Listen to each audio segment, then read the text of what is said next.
Assalamualaikum. So today, as you might all know, I'm going to be speaking about Islamic law. And you might be wondering, of all the topics, why did I choose to speak about Islamic law? It's sort of random, perhaps because it's too complex to understand. It's very nuanced. It's irrelevant. Why do I need to know about Islamic law? What's it going to do for my iman, my belief, my connection to Allah subhanahu wa ta'ala? And so before I launch into my actual discussion on the topic, I want to share with you a couple of reasons as to why I think you should be invested in the topic. For beginners, we know as Muslims that our religion is unique in that it governs really everything that we do. Allah subhanahu wa ta'ala describes us as ummatan wasata, or the middle nation.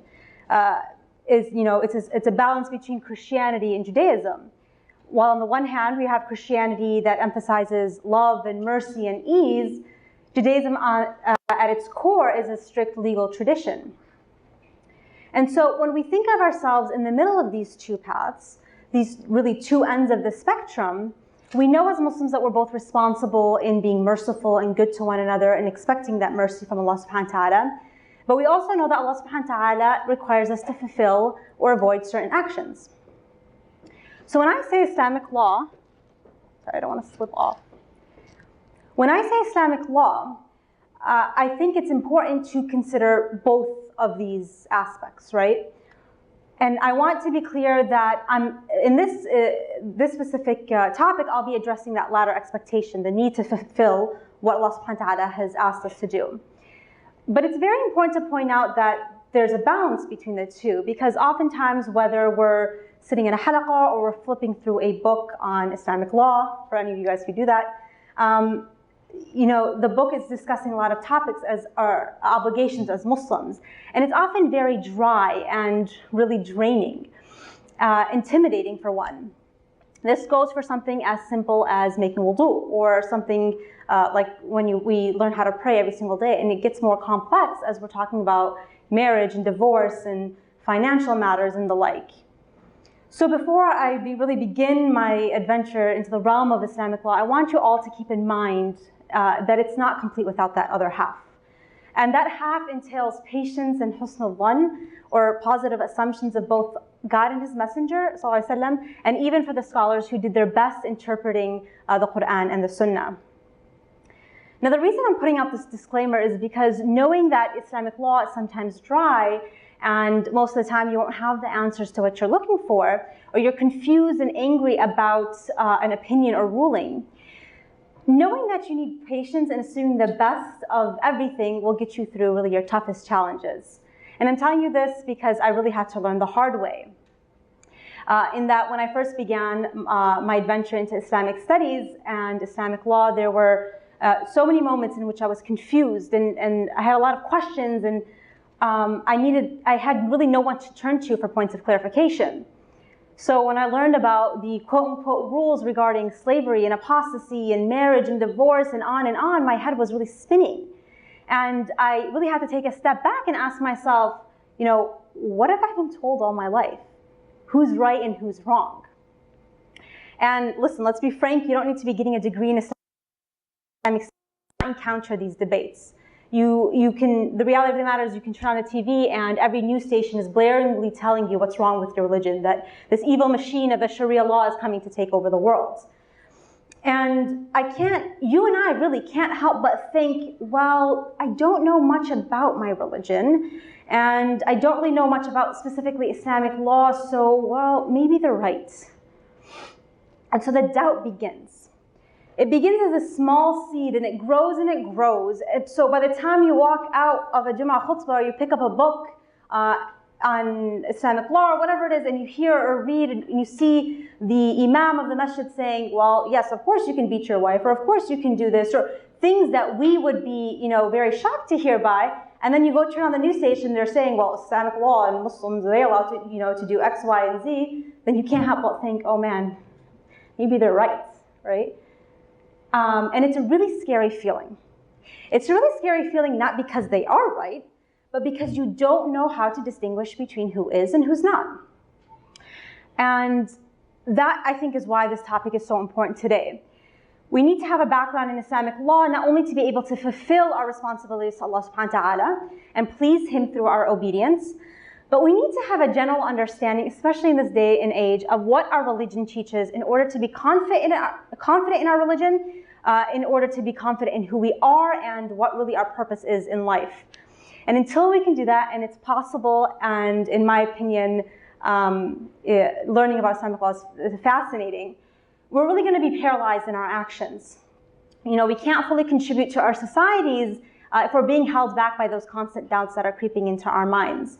And so today I want to begin that journey with you all and give you guys all just a quick brief background into Islamic law. So hopefully maybe tomorrow or next month or next year you can continue that journey and begin to learn more in depth on this topic and build your confidence along the way.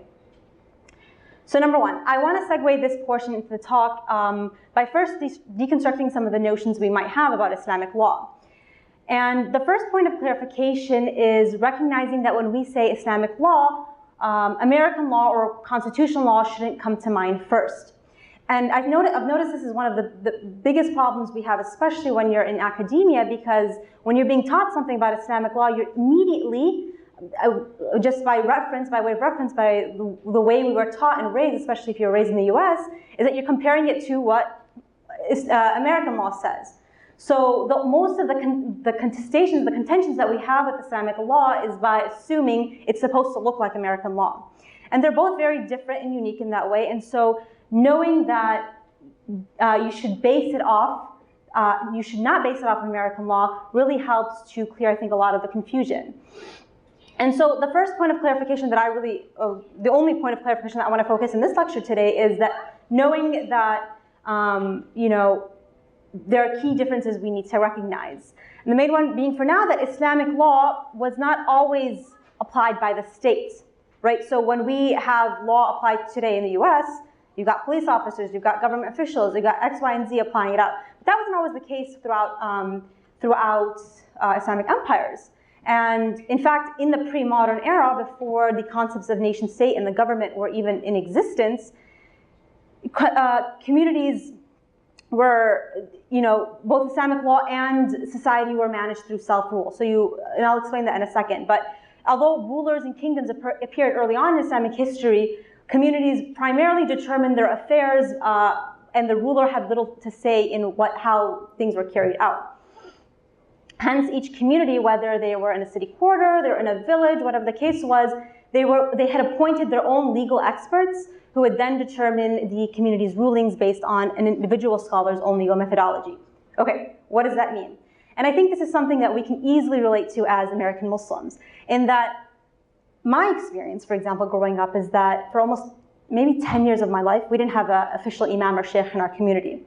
And so what did we do when we wanted to have someone conduct our marriage, or we wanted to have someone teach us about how to do this in Islam, how to pray, whatever it was? Who did we turn to if we didn't have an imam? Well, we just asked that one ammo who studied with that so-and-so sheikh back when he was in Syria, or whatever the case was. And so anytime we needed something done, we were just asking a few people in the community that we knew were knowledgeable. And so this was really how Islamic law a lot of times functioned, in that you don't have the sultan or the khalifa coming in and saying, all right, no, if these people are drinking alcohol, we're going to do X, Y, and Z. No, at the end of the day, it was the community that was determining the law and going out. And so you would go to these people. And now the point of saying that is that these scholars, these communal scholars, that ammo in your community, he has his own legal methodology. He has his own way of interpreting the Quran and Sunnah, not his own way, but he follows whatever he was taught. And so really the next and more important question you might be thinking is, well, where and how did these scholars, these people in our communities, derive law and make their judgments? And this is where the fun begins. But first, let's take a step back for a second. When I say Islamic law, you might automatically assume I'm talking about referring to the Sharia. But in reality, there's a stark contrast between what is fiqh and what is Sharia. Sharia literally means a path to a watering hole, and it's a reference to what God had intended for His law to be. So let's put Sharia up here in this cloud, right? This is the Sharia. It is perfect. It is everything Allah subhanahu wa ta'ala wanted for us, and it's everything we want to be attaining to. But then in order to get to the Sharia, you had to go through what? The Quran and the Sunnah, the two primary sources. And so down here you have our scholars who are essentially building their own ladders to get to the Sharia. And each ladder is constructed in a different way based on someone's methodology. And so that's where difference of opinion comes up. But the point in saying this is that the Sharia is perfect in its essence, and fiqh, the human interpretation of the Sharia, is usually what we're referring to when we're discussing Islamic law. Again, there are two main sources of Islamic law. You've got the Quran and you've got the Sunnah. The Sunnah of the Prophet Muhammad ﷺ, the actions, words, and tacit approval of the Prophet ﷺ. And these two sources work together. So when there's a verse in the Quran that is a bit ambiguous, meaning that the ruling behind it isn't very clear, we turn to the Sunnah. And that's really what will help us figure out exactly what that verse means. But again, despite the fact that we have these two solid sources, the language of both of these texts are sometimes ambiguous, unclear, metaphorical, and you need a little more to figure out what it's intending, it's calling for. So what scholars did over time is that they developed hermeneutical or interpretational methods in order to understand, how can we reconcile between two apparently contradictory hadith or Quranic ayat. Okay, so let me get into a few examples so you guys can see what I'm talking about. In high school, I was taking a med health class way back when I was still pre-med. And I still remember the day very clearly because our teacher decided to give us all a background on different religious opinions of menstruation. And so she starts off with Christians believe X, Y, and Z, and Orthodox Jews believe it's an impurity, and on until she gets to Islam. And she goes on to say, Muslims believe that when a woman is on her period, she's impure, and therefore she also needs to be isolated. And she reads the ayah in the Quran, وَيَسْأَلُونَكَ عَنِ الْمَحِيضِ قُلِ الْمَحِيضُ أَذًى فَاعْتَزِلُوا النِّسَاءَ فِي الْمَحِيضِ وَلَا تَقْرَبُوهُنَّ حَتَّى يَطْهُرْنَ فَإِذَا طَهَّرْنَ فَأْتُوهُنَّ مِنْ حَيْثُ أَمَرَكُمُ اللَّهُ إِنَّ اللَّهَ يُحِبُّ التَّوَّابِينَ وَيُحِبُّ الْمُتَطَهِّرِينَ. They ask you, O Prophet ﷺ, about menstruation. Say, menstruation is a painful condition, so keep away from women during it. Do not approach them until they are cleansed. When they are cleansed, you may approach them as God has ordained. God loves those who turn to Him, and He loves those who keep themselves clean. And so right off the bat, you might be thinking from this ayah, well, are we supposed to isolate women when they are on their periods? And it's really not a far-fetched idea when you look at the ayah by itself. And this wasn't something that my high school teacher had said out of ignorance, or she was a bigot, or whatever it was, because I had professors down the line making the same assumptions, and I thought that was fascinating. And I thought to myself, okay, well, there's a disconnect here. And really, if we only look at the ayah for guidance, you can easily come to that answer as a legal ruling. But just one quick look into the hadith corpus and the life of our Prophet ﷺ, we come across the hadith of Aisha radiallahu anha, the wife of the Prophet ﷺ. And she says, while in menses, I used to comb the hair of Allah subhanahu wa ta'ala's messenger. Okay, so combing, I I guess you don't have to be like that near, she could still be isolated. Maybe that would work. But then you have another hadith that says, while in menses, the Prophet ﷺ used to lean on my lap and recite Quran. Okay, let's pause for a second. What just happened there? You have an ayah that says don't get near them, keep them isolated essentially, but now we have a hadith that's saying no, the Prophet ﷺ not only did not isolate his wives, but he was leaning on their laps, reciting the word of Allah subhanahu wa ta'ala in the process. And so what happened was that, this is a very basic example that classical scholars never cite, but I thought was just really relevant in my experiences because it's come up numerous times. But the scholars concluded that it was the ayah specifically referring to not having sexual intercourse. But it's fascinating knowing that if you can only look at the ayah by itself, you wouldn't be able to determine that. You need the hadith. And this is especially important. If any of you guys take an Islamic studies class or really anything, there's, throughout space and time, there have been renewed efforts to have a Quran-only movement, right? And so, we can't trust hadith, they might not all be true, and all of these recycled arguments to really insist that we only need to use the Quran in guiding our conversations. And again, I had this experience just a few years ago when one of my very accomplished professors in Islamic studies, and she's very well-intentioned and has spoken very highly when she writes about Muslims very highly, but still there is this disconnect. It wasn't until we got into this back and forth, we were sitting in class, and we got into this back and forth discussion, and she was insisting we don't need to know hadith to understand Muslims. And I told her, I honestly was just shocked for a second, and I told her, what do you mean? Of course you need to know hadith. Do you know anything about Islamic law? And so she works on contemporary studies, so she really doesn't know anything about Islamic law. But we literally had to go through this back and forth debate, and I told her, you know, where is this in the Quran? I don't want to get into the examples, so I'm not going to cite them. But for example, even prayer, the very act of prayer, there's no ayah in the Quran that tells you, all right, so now when you're getting up for Salat al-Dhuhr, which is 4 rak'ahs, you're going to say Allahu Akbar, read Surah al-Fatiha, read a short surah, Allah, and then you make your ruku'. There's none of that. There's no surah in that exists, right? Where do we get that information from? From hadith.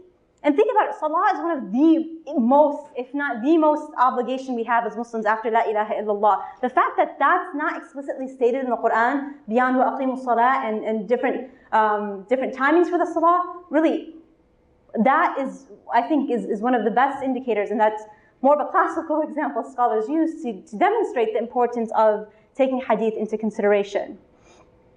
But that was, you know, but those are very simple examples, and I really want you guys to be able to leave this room with a sense of appreciation for the really hard work scholars had to do in order to form Islamic law, because a lot of times it wasn't simply, oh, we have this ayah, okay, now this hadith clarifies it, we're good to go. A lot of times you had multiple ayats, you had multiple ahadith, and now you're thinking to yourself, okay, so what do we do with all of these ayats? What do we do with all of these hadith? How do we reconcile them? Because they're all saying, they seem to all be saying different things. And what do we do with that? And so it wasn't something, I think, at least in my experience, and again, this is something that you might have experienced yourself if you're taking any Islamic studies course at university level, where they'll just throw out the baby with the bathwater, right? Everything is gone. All we need is the Quran, and this is everything that will tell us. But it was so much more complex, and you can really appreciate that complexity when you learn more about that. And something that I think also is important to remember is knowing that these scholars were sincerely trying to understand the Sharia, what Allah subhanahu wa ta'ala had intended or wanted for the believers, right? So again, even though the process of human interpretation, the process of fiqh was different, at the end of the day, they're all reaching for that end goal, the Sharia. And I think it's also important to keep in mind, this is sort of an aside, is that sometimes when we're reading scholarly work and we come across something that doesn't feel good to us, we automatically say, well, these scholars are so biased, they're so X, Y, and Z. But I think taking a step back and telling ourselves, well, we too are biased. We're living in our own societies, we're living in our own cultural hegemonies, and that's something that we need to take into consideration as well. And so thinking, again, going back to that husn al-dhan, of that positive assumption, thinking that these scholars were doing their best, whether or not, you know, we come to the same conclusion, our teachers come to the same conclusion, that's not the point, but respecting that attempt to get to that conclusion. So anyways, in the situation where you've got multiple hadith, you've got multiple ayats, what did scholars do? What they ended up doing was creating the science of Islamic methodology, really, usul al-fiqh. And that was literally created just in order to reconcile these apparent textual conflicts.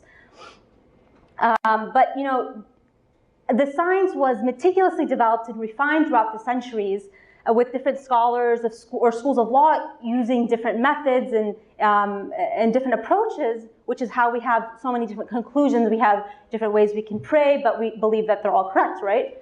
And so that was all a matter of interpretation. But again, there was never this assumption that, well, maybe the Prophet ﷺ was wrong in saying this, or the Quran shouldn't have said this. وَالْعِيَاذُ بِاللَّهِ. That's not something that we as Muslims can believe, because we know that everything that has come to us is perfect in its nature, and the way we understand it might be the problem. So keeping that always in mind. And you know, scholars themselves would always conclude that, you know, it's all boiling down to conflicts in the process of interpretation, and not necessarily because of an inherent textual problem. So with this in mind, scholars approached text very carefully. And with the science of usul al-fiqh, or legal methodology, they set up in place a series of steps that really needed to be taken before you could make a conclusion. So assuming we've got multiple ayat, we've got multiple ahadith, all right, what do we do? Well, number one of the very first things scholars would do is do a Arabic linguistic analysis. Now, if any of you guys have ever taken even just a course or seminar or whatever it is on Arabic, you know how complicated it can be. And for me, I have, my graduate program requires I serve as a teaching assistant for Arabic. And so I always have the lovely experience of trying to teach students how to make Arabic verbs in the passive, and everyone's just staring blankly at me. And I think to myself, man, what are you guys getting yourselves into? This language is hard. So needless to say, you know, just doing a linguistic comparison or analysis of an ayah or hadith could give you that answer. The letter ba, for example, in Arabic could mean about like 100 different things. It's really cool. There's like books written about the letter ba and what it could mean. And so just looking into the minute details of the complex Arabic language is enough often to tell you, okay, these hadith actually say exactly what this ayah is saying. It's just a matter of understanding it linguistically. Unfortunately, I don't have enough time to go through an example for each, but I'll try to give as many examples throughout. So, you know, that's number one. All right, linguistic analysis, check. All right, that didn't work. Let's see what else we can do. And before I go on to the list, this wasn't a set process. It wasn't, okay, we're always going through linguistics first, and now we're going through X, Y, Z. But again, the checklist ultimately boiled down to, okay, are you Hanafi, are you Shafi'i, what madhab are you following, what is your mode of interpretation? And that's when things got a little different. So it's not necessarily we're going down the line. So, okay, linguistic analysis didn't work. Let's go to number two. Scholars would then consider the possibility of takhsis, specification. What does that mean? Well, perhaps this ayah that we're looking at, you know, was a specific ruling to the Prophet ﷺ. There's an ayah, it's specifically talking about 3 of the companions of the Prophet ﷺ that happened to them. Okay, maybe this is not a general ruling. Maybe, you know, and this is something that is taken to the extreme nowadays. Well, the Quran is a historical document. It's specific for the time of the Prophet ﷺ, therefore it's unapplicable today. That is not anything where takhsis gets into. And I'll give you an example right now. So, for example, there's an ayah in the Quran that says, لِلرِّجَالِ نَصِيبٌ مِّمَّا تَرَكَ الْوَالِدَانِ وَالْأَقْرَبُونَ وَلِلنِّسَاءِ نَصِيبٌ مِّمَّا تَرَكَ الْوَالِدَانِ وَالْأَقْرَبُونَ. For the men is a portion to inherit, this is not to inherit, that's what it's referring to, inheritance from their relatives, and for the women there's a portion of inheritance from their relatives. This ayah alone, you read it and you think to yourself, okay, men, women, everyone. Everyone, universal rule. But then you have a hadith of the Prophet ﷺ who says, لا يرث القاتل. The one who kills does not inherit. Okay? So now the ayah is saying, all men, all women, except the murderer, the killer. You know, because sometimes people would kill their parents to get inheritance. Go figure, Islamic law doesn't allow that. So now you have different madhahib saying, well, Shafi'i is saying, well, you know, what about if it was unintentional?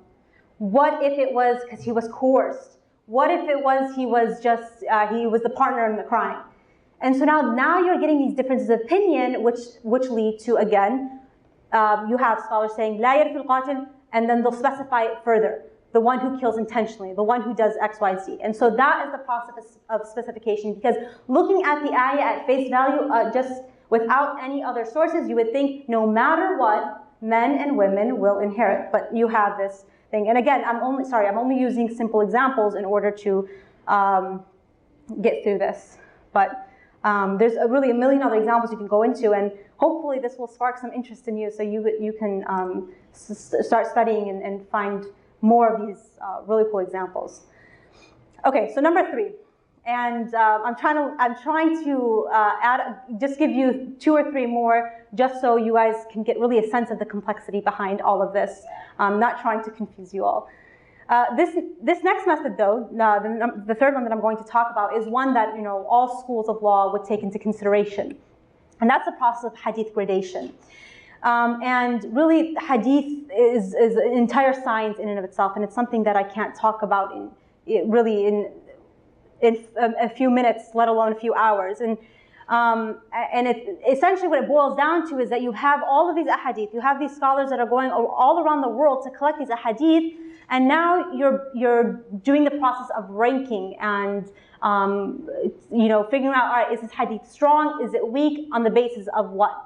And so the reason that this is important when you're taking hadith science into consideration when you are building Islamic law is that when you have a hadith that was only narrated once, it was an ahad hadith, it's narrated once, and then you have a hadith, they're both saying slightly different things, and you need to figure out which one is right or which one is going to hold more authority in your legal decision. You have a hadith that's been narrated, it's mutawatir, it's narrated about 10 different times from 10 different chains of people. Going back to, I'm not getting into it. So it's narrated from 10 different chains of people, right? Which one's going to hold more authority? Obviously, scholars would say, well, I think we can all agree that mutawatir is going to be more authoritative in this matter, and therefore, if we have multiple hadith and one is mutawatir, we're going to automatically take that mutawatir hadith. So the process of hadith gradation was super important because it tells you, in the event that you have multiple hadith you're looking at, it tells you which one is more likely to hold the final word in the matter. All right, so I'm only going to go into one more method that scholars made use of, but really, again, I hope you're starting to sense the nuance behind building and forming law. So if the other methods I mentioned didn't work, jurists could consider the possibility of naskh or abrogation.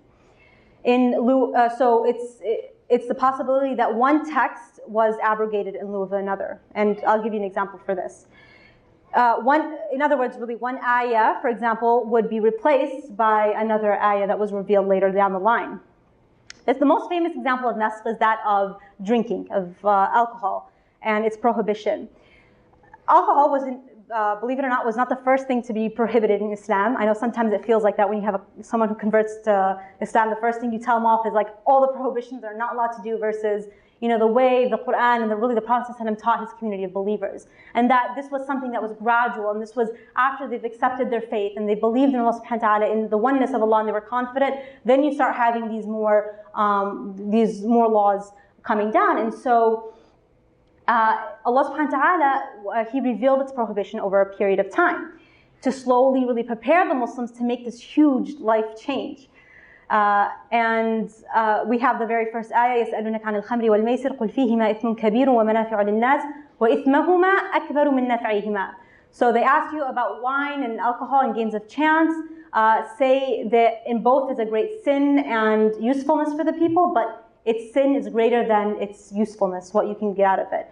So, okay. Now it's on the Muslims' radar. Or maybe it's not the best thing we should be doing. Maybe we should occupy our time in other ways, but all right, we're thinking about it now. Later down the line, you get the other ayah, وَلَا تَقْرَبُوا الصَّلَاةَ وَأَنْتُمْ سُكَارَى. Don't get near salah when you're drunk. It's kind of really hard to do, right? So you got 5 times a day you're praying. When can I get drunk? Maybe I can fit it in after Isha before Fajr. Now we're really limiting when you can drink and how much you can drink, right? And then finally you have the last ayah, إِنَّمَا الْخَمْرُ وَالْمَيْسِرُ رِجْسٌ مِنْ عَمَلِ الشَّيْطَانِ فَاجْتَنِبُوهُ. The wine and games of chance are رِجْسٌ مِنْ عَمَلِ الشَّيْطَانِ. They're evil acts from shaitan, and so avoid them and so shun them. And that's the final word, right? So we don't look at the first ayahs and think to ourselves, okay, well, as long as I'm not coming to salah drunk, bottoms up, I can drink. No, officially those 2 ayat that came before it have no legal weight because that was the process of getting to that final conclusion, and that is the notion. That's the concept behind abrogation, and that something was ruled in the beginning and then later on was changed. And this is also another example of this is the Prophet ﷺ very early on said, don't visit graves, and then later on he said, actually visit graves because it's a good reminder of the hereafter. So we don't use it to say, oh, don't visit graves, because we know that the Rasul ﷺ later provided us with this other hadith. I'll wrap up with some powerful words that I came across. For those of you guys who might have heard of him, Dr. Abdul Hakim Murad wrote something just really powerful that I want to share with you all today that really sums up one of the main messages that I wanted to get across. He said, in a Western-influenced global culture in which people are urged from childhood to think for themselves and to challenge established authority, it can sometimes be difficult to muster enough humility to recognize one's limitations. This really couldn't be more relevant and true. You know, if there's anything you walked away from, just my lecture, not the others, but if you walked away learning from it, it should be really just a certain level of respect and humility toward Islamic scholarship that really will only become more profound as you learn it. So I want to encourage you all to learn, to take on that, really the adventure, the journey it is of learning Islamic law. It's also not to say that don't ask questions because, well, if the scholar XYZ said it, then it's, you know, it holds all authority. No, in fact, I highly encourage everyone to ask questions because, like I said at the very beginning, if you're not asking questions, that's only going to muster doubt. So there's always asking questions, but doing so with a level of respect and humility, knowing that, well, I could be wrong. My perspective is limited to what I know. My knowledge is so limited, and these scholars were doing their best. I don't agree for XYZ reason. Maybe my agreement doesn't really matter because I don't know anything. Thinking, just having this dialogue, this internal dialogue, when you come across something that really doesn't sit well in your heart. And I think always having that patience and that husn al-dhann, that positive assumption of what these scholars were trying to do, it really, like I said, it will get you through your toughest challenges. And I'm speaking from experience because there's 1,000,001 things I still don't know, and I'm sure there's going to be 1,010,000 things I will never know. But knowing that, being patient, thinking, well, one day I'm going to find the answer for this. One day Allah subhanahu wa ta'ala will allow my heart to find peace on this topic. That is enough in order to really to ensure your confidence, ensure your love for this religion, and be able to speak about it with confidence and walk around with confidence. So jazakumullah khairan. Wassalamu alaikum wa rahmatullah.